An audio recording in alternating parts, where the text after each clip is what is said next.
Во петокот во библиотеката Искра беше промовирана најновата книга Пламен од цвеќе од авторката Блашка Стојкова. Промотори на книгата беа Ленче Стоименова и Иван Котев.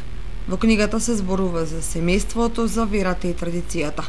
А интересно е и тоа што авторката творела заедно со нејзините деца и заедничките творби се повестени во нејзината најнова книга.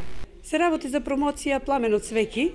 Тоа е збирка поезија, песни, од кои 30 песни се мои.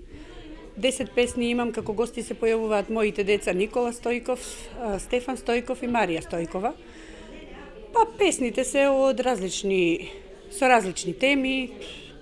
Имаме песни со содржина од детството, од животот, од селото и така, различно. Промоцијата ја проследија членови на литературниот клуб Копнич, граѓани и љубители на пишаниот збор, а настанот беше проследен и со музички дел.